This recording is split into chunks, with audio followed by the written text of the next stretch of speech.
Good morning, good afternoon, people. Welcome to Reviving the Global Heart online practice. I'm Todd Hoskins, subbing in for Joe Weston, who is still on retreat in the Netherlands. Yes. And so each week we meet, we have a discussion or a motivation. We do a practice together, and with whatever time we have left, we reflect. And last week we had a discussion around what does it mean to be fully alive? A very enlivening discussion about aliveness. Thank you for everyone and your contributions and your presence. And this week, I was having a conversation with Cindy Johnson, who is waving right there, Cindy. Cindy is a therapist in the Southwest US.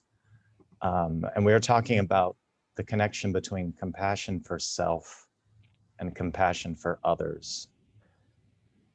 And as we go through this practice a little bit later, we connect from both our center and our hearts to all beings or all human beings, loved ones, strangers, and adversaries.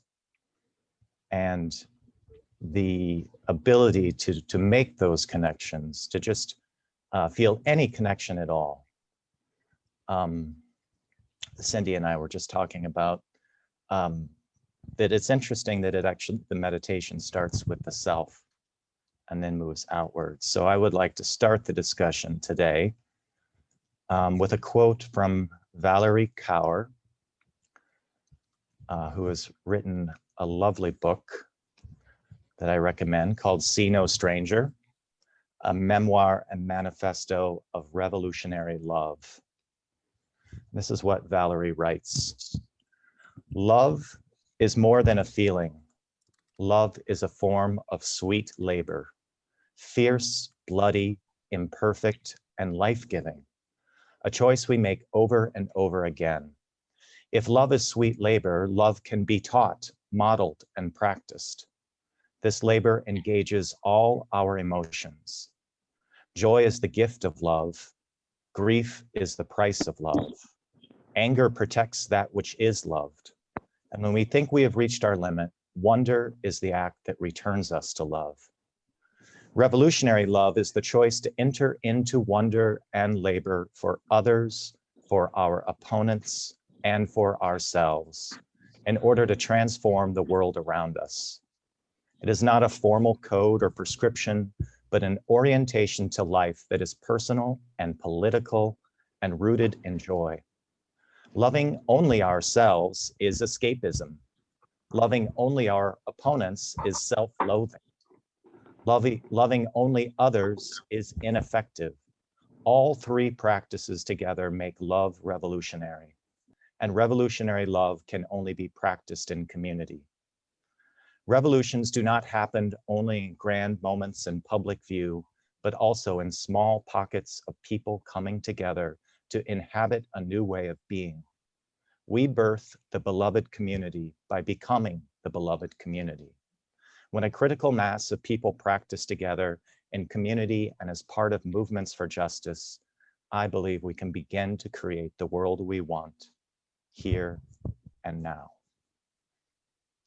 And I'll put that quote into the chat. And now I'd like to turn to Cindy. Since you've been reflecting on this, what comes up for you in this connection between love or compassion for self and for others? Thank you, Todd. I'm really honored that you would ask.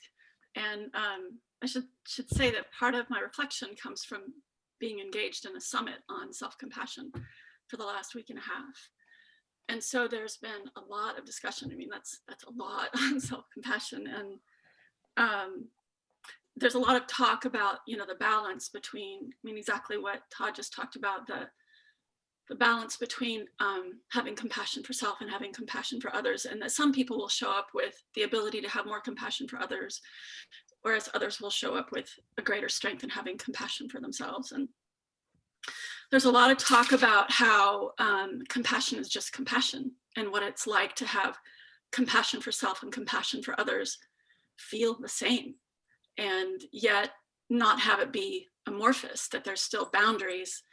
And really what I'm getting out of it most for myself is that the practice of compassion, meaning turning it into a practice and an awareness, sort of the enhancement of my awareness of suffering, of myself and of others, makes it more boundaried in a way, meaning something that I can attune to consciously, so that I don't get overwhelmed by compassion, which I tend to do. Personally, I tend to take on a little bit much of the suffering of others, and sometimes even the suffering of myself. And so when it becomes a practice, more intentional, it becomes more manageable. So there's a lot of thoughts that have come up. One of the things that I thought resonated most with my practice here in the Weston Network is the concept of the interdependence of our nervous systems, that we all tune in better to our own nervous system regulation when we can be aware of and be near in the proximity of other people's nervous system regulation. And that's one of the things that I've experienced in being part of this community, is being inspired by other people and their stability and or their struggles or their exploration, and being stable in those moments of compassion. And I loved that poem, that talk about how anger is the protection of that which we love. And to come into that with that awareness and that clarity, so that it doesn't overwhelm or become rage or violence, means that anger can exist in a way that is productive and healthy and full of compassion, right? Like anger, I think sometimes is expressed without compassion, but it doesn't have to be. So those are some of my thoughts. I mean, there are more, the concept that there's a permeability to ourselves, that we are impacted by the suffering of others, and that others are impacted by the suffering of us, and therefore we are impacted by others' compassion, and also impacted by our compassion for others, and they're impacted by ours. So again, there's a lot, and I'm eager to hear what all of you think about it as well. Thank you, Cindy. Thank you, Todd, for asking. So the floor is open. The relationship between compassion or love for yourself and that of others. And Cindy touched upon the theme of compassion fatigue. How many in the world at our capacity to hold suffering sometimes reach a point where that suffering feels like too much. And how do you work with that? That's something that comes up a lot in my profession, of course, as a physician. And the way I actually don't, in a sense, I don't see it as there's no such thing as compassion fatigue. There's a lack, but there is such a thing as a lack of self-compassion. And compassion fatigue almost always, it has nothing to do with the other, with the clients, with the patients. It has everything to do with one's lack of self-compassion, not taking care of oneself, not honoring our limited capacity, our physical and mental limitations. It doesn't mean we don't have profound capacities to respond within, but it's really about being really clear about our true authentic needs. And another part of it is, are we acting in our profession? Are we acting in our profession because we're trying to work out something in ourselves? Or are we acting out of a sense of wholeness? And I think that's the deep question of compassion for me. Thank you, Keith.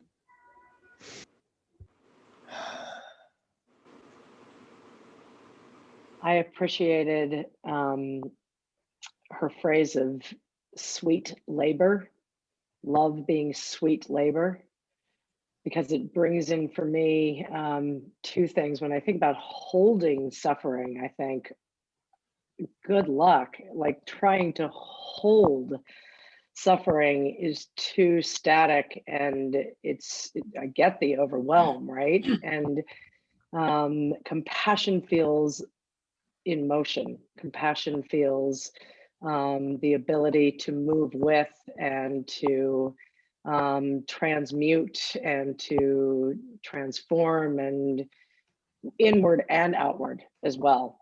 So I can feel that difference between being in compassion in action and being in flow versus in stagnation. And that's where it really gets, that's where you feel the of it. And then I think that self-love is crucial. And I think that we shy away from it because we confuse it with narcissism, and they're so completely different. And I just believe that there is no one on the planet that knows yourself, or there's no one that knows me better than me. So there's no one that can love me the way that I can love myself, and true for every single being on the planet. So Thank you, Shelley. I'd like to speak to Keith's point about wholeness.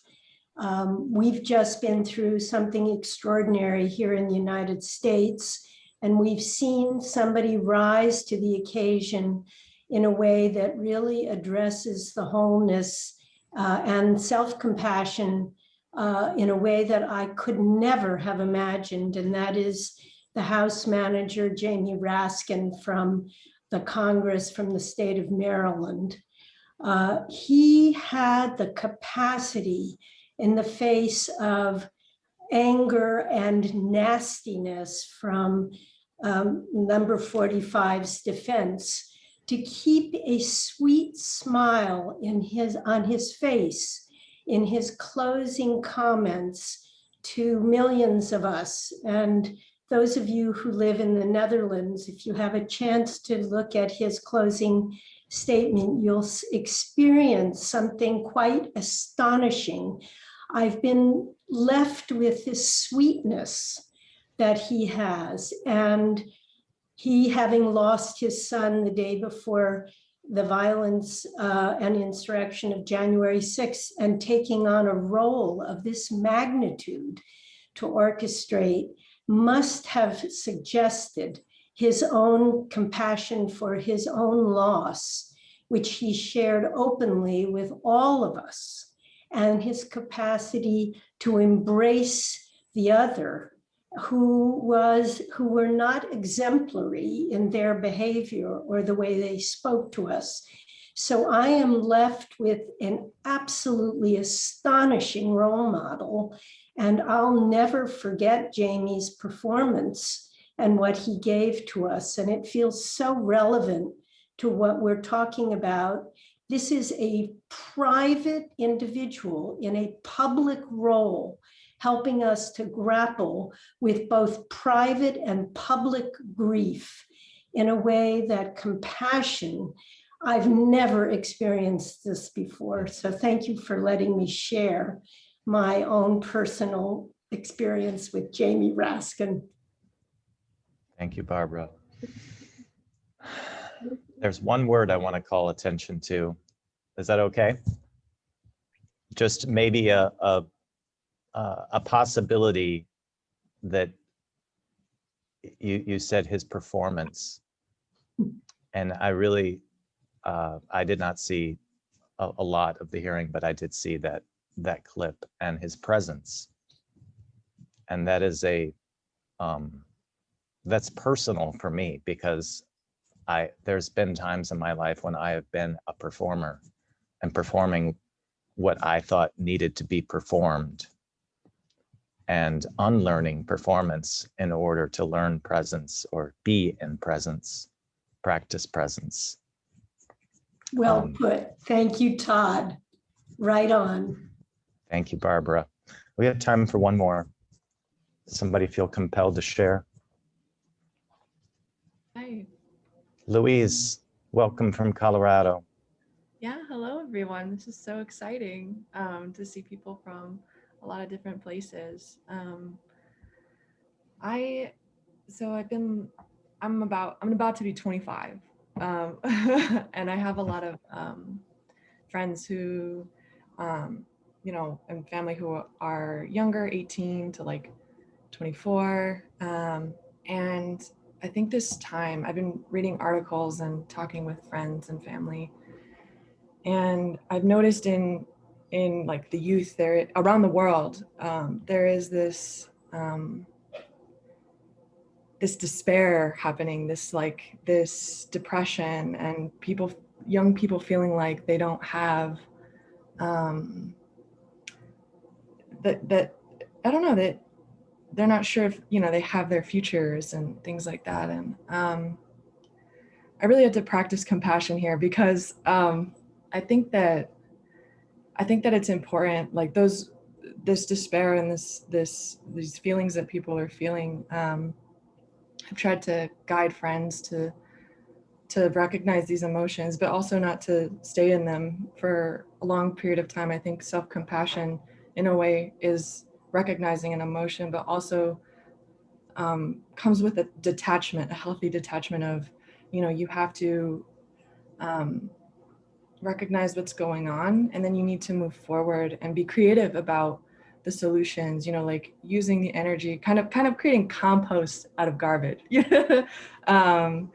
And so, I think that, like, in helping everybody with these very heavy emotions, I've found myself having compassion for them, having compassion for my own sadness and grief, but also finding a place where I'm like, this is done, and I have to move forward, that there's, like, life is to be lived, and it's in this moment. So, like, I have felt really that, like, being mindful and living in the present moment has been a very compassionate act for me, and something that I try to guide people towards when they're feeling these raw things and the despair. So yeah.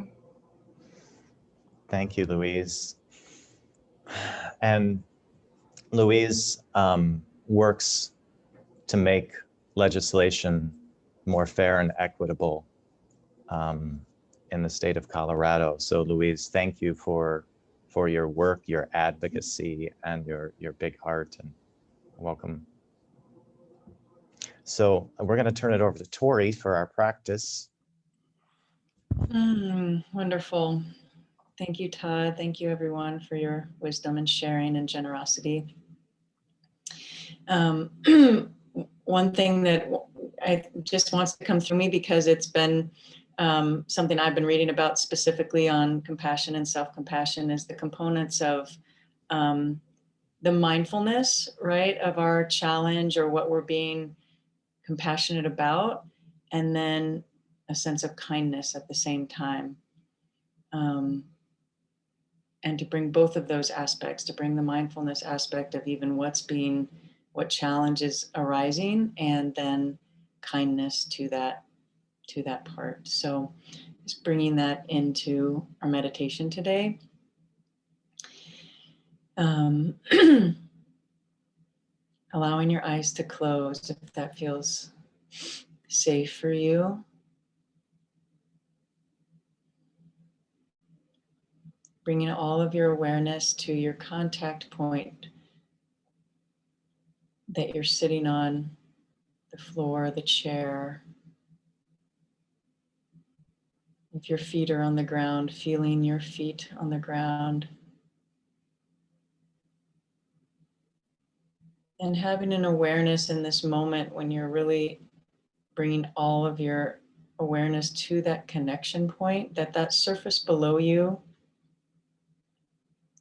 is supported by a structure unless you happen to be sitting outside, but supported by a structure, supported by a foundation, and that foundation is embedded into the soil. So feeling yourself being supported by this life-giving earth, this provider of everything. Taking a moment to breathe that into your system, up through your contact point, in through your nose, out through your mouth, slowly. Allowing yourself to really be held by the earth below you. Feeling the invisible yet powerful gift of gravity. Such a gift to hold us here.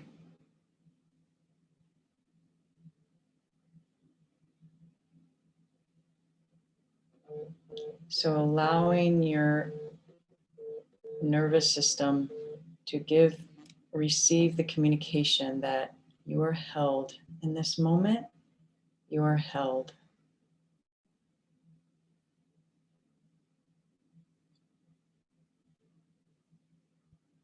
Bringing your awareness to your center.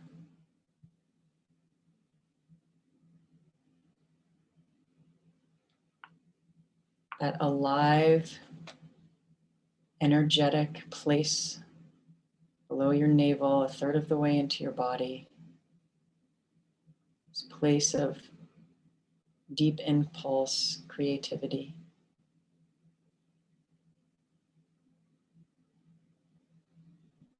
And from your center, taking a deep breath in through your nose and out through your mouth. From your center, becoming aware of your physical body in this moment.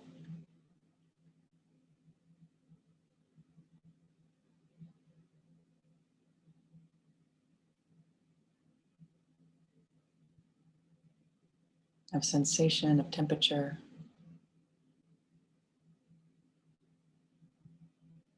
From your center, becoming aware of your emotions. Becoming aware of your emotional body. What emotions are most present for you right now?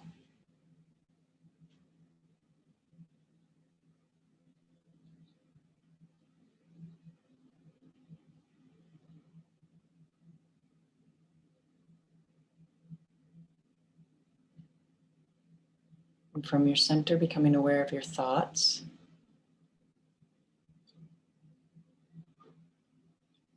How are your thoughts?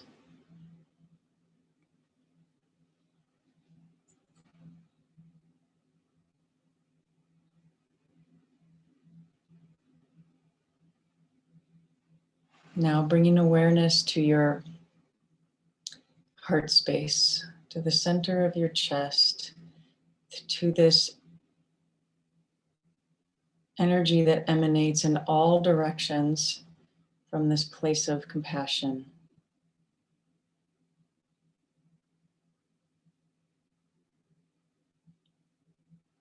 Of true mind, of kindness, of courage.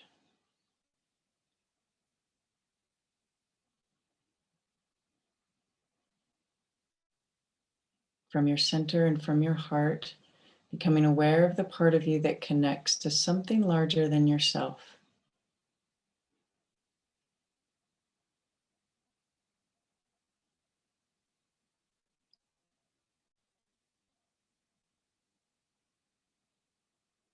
Maybe asking the question in this moment, how connected do I feel to something larger than myself in this moment?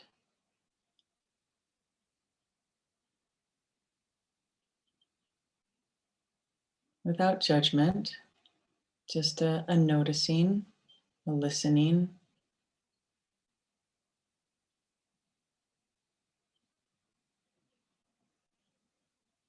And having cultivated a deeper awareness in this moment of ourself, Taking a deep breath in from your center and from your heart. Deep breath in through your nose.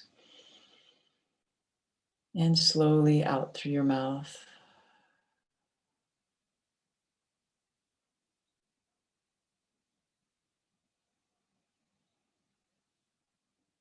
And from your center and from your heart, now becoming aware of your surroundings.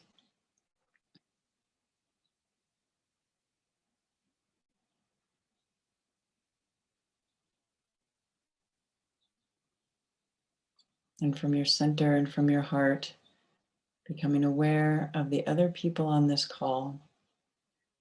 From your center and from your heart, connecting with the center and the hearts of the other people on the call, whether you know them or not.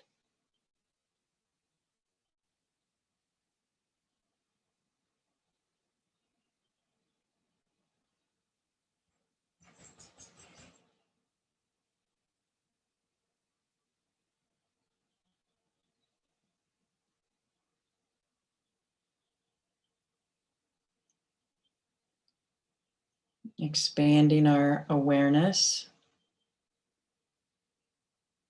as we connect with the other people on this call, first from our center and from our heart, taking a deep breath in, slowly out.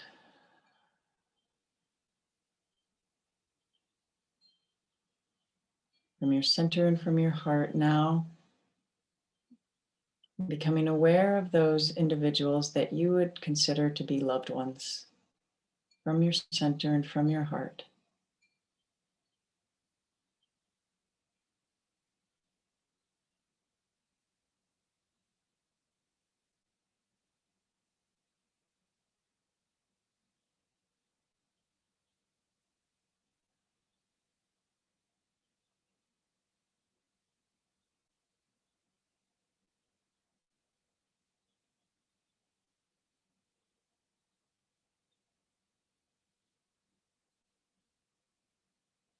And from your center and from your heart, extending out, becoming aware of those that you would consider to be strangers.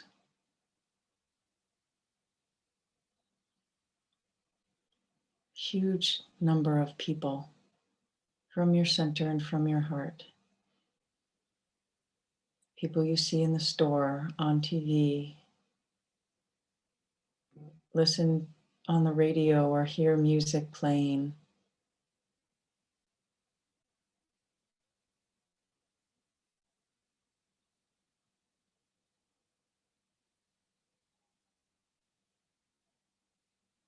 And extending around the globe, those people you would consider to be strangers.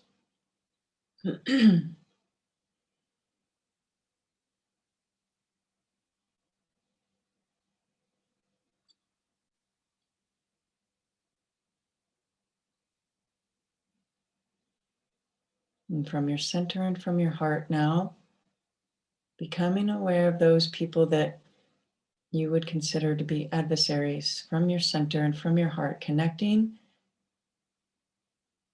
to the center and the hearts of those people you would consider to be adversaries.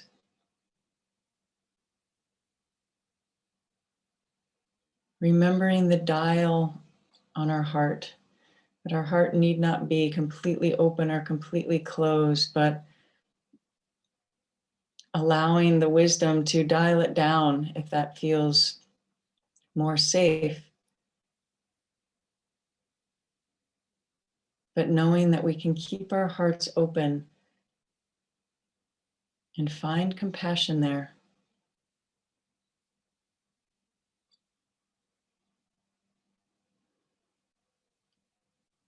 Through our connection of being human, of our own humanity, connecting with the humanity of others.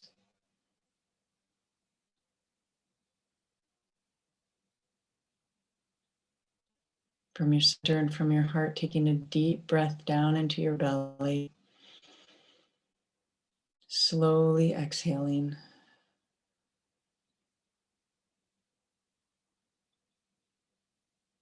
Coming back, connecting with those people on this call in this moment.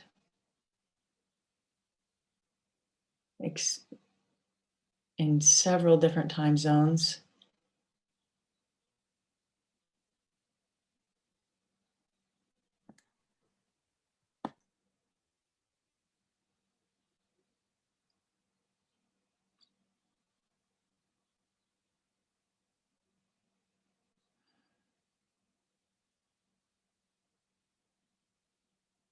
Feeling compassion for each person. Breathing in through your nose. Exhaling out through your mouth. Coming back to your surroundings.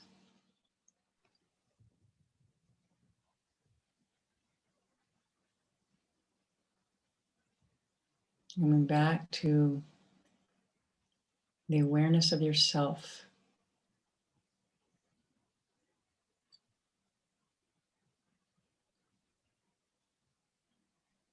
Noticing, assessing how you feel in this moment compared to when you started. Physically, emotionally, mentally, spiritually.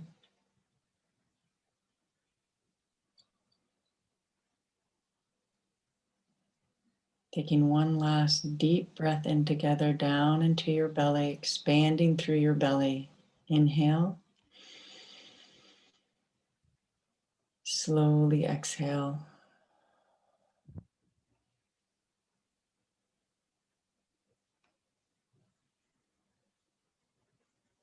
As you move through your day, remembering these tools we have with us at any moment, your seat on the ground, your feet on the ground, your awareness of your center, and your breath.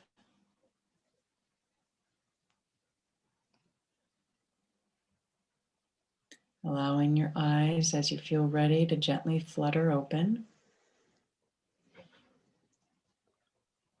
Moving the body, looking around your space.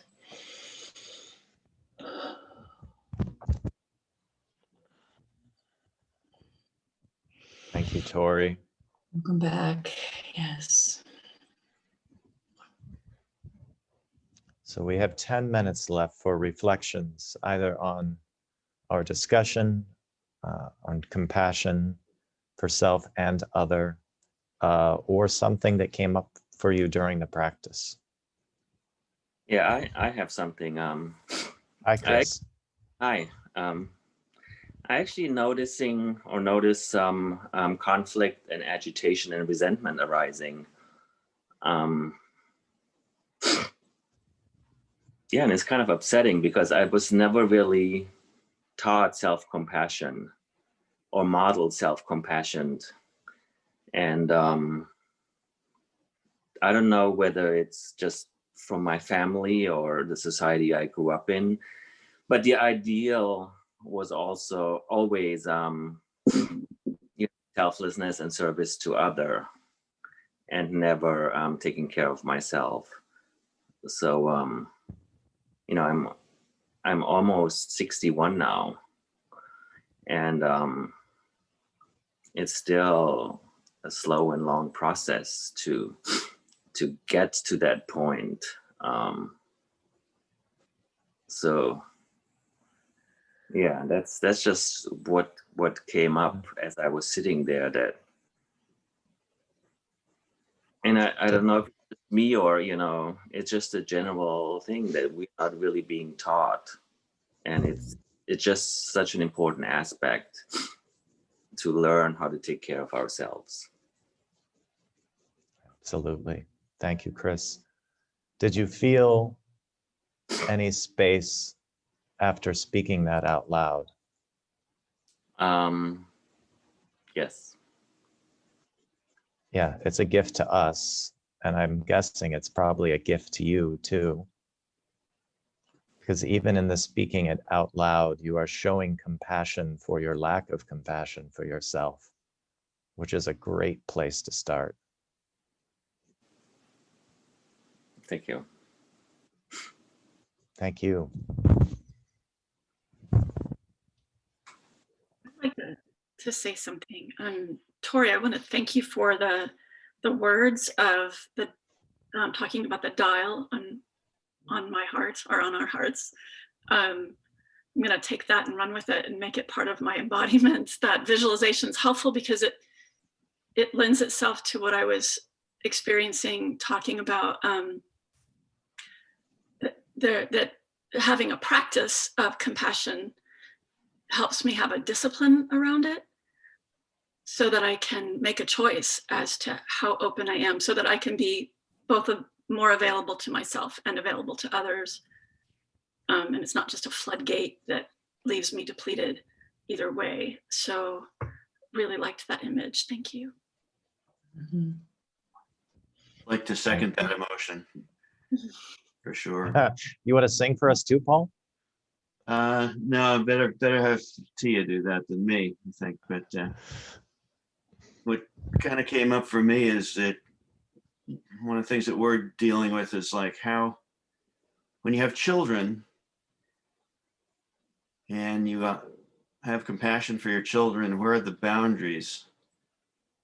You know, caring about them and loving them and having compassion for them.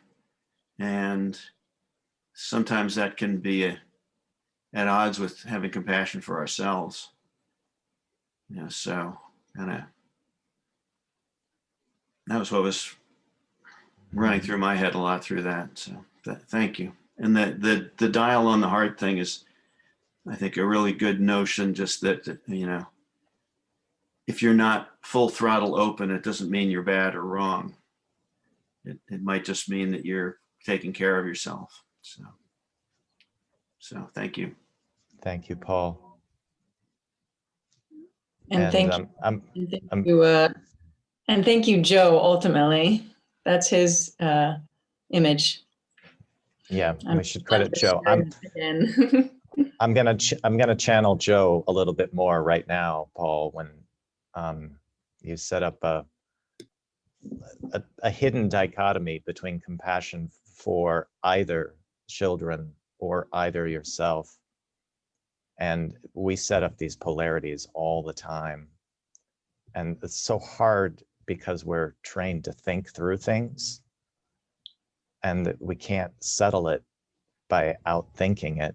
And so Joe would say, the only way to break a polarity is through the heart. The only way to get beyond either or in a way that brings us more fully alive is to go into the heart. And so with your sharing, I felt your heart. I felt your heart. And maybe that polarity is not that strong.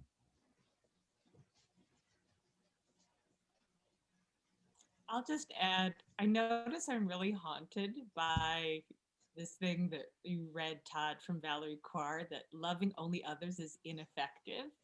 It wasn't like it still works, but it's a lot harder on you. It's like it's ineffective.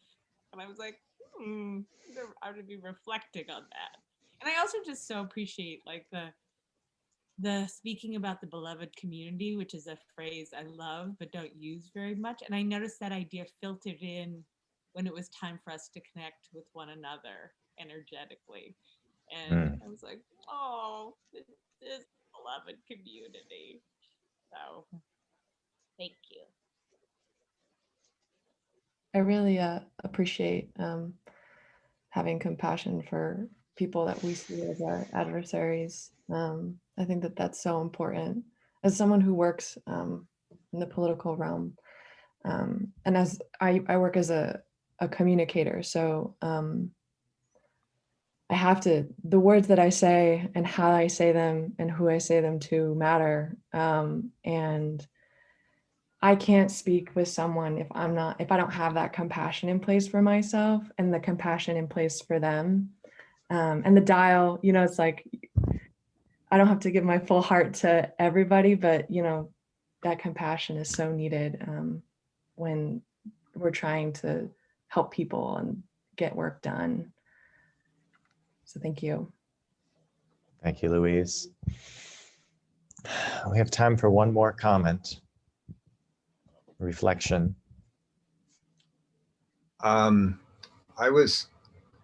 wanted to say this earlier, and so I guess I'll say it now. And that is one of the things that I really learned about compassion is a quote from A.H. Almaas, who is an interesting philosopher. But anyway, and that is about how truth is compassionate. Only when compassion is present will people allow themselves to see the truth.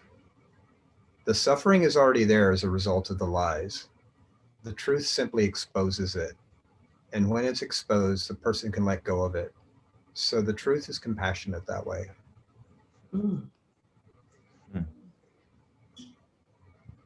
Thank you, Keith. Can you put that in the chat? Sure, yeah. So I'm also going to, contributions are welcome. They go to the Fierce Civility Project, the nonprofit that is working to build bridges and break polarities. Also, before Tori closes us with a dedication, I want to give a special invitation to next week. We are going to be joined by Melanie Goodchild. And Melanie is a thoughtful, heart-oriented Anishinaabe woman who I have not known for very long, but who's had quite an impact on me. And it brings a lot of indigenous wisdom together with Western scholarship and illuminates it all through the heart. So she's going to join us next Tuesday. I hope you can be there. Tori. Wow, what a beautiful gathering. I have felt that it's been beautiful and wise and nourishing. So thank you. As we come together and bring our hands to heart center, our place of compassion, our heart, coming back to the heart. May we use these practices to remember to come back to the heart. And as we come back to our own courageous, compassionate heart and find that deeper compassion for ourselves, may we continue to find deeper compassion for others in all ways. So I dedicate this practice to service of ourselves and to others in all ways. Deep bow, gratitude, respect, honor, love. Until next week. See you next week. Be compassionate to yourselves. Bye-bye. Thank you all. Thank you for the beautiful. Thank you. Thank you. Thanks, Thank Cindy. you all. Thank you.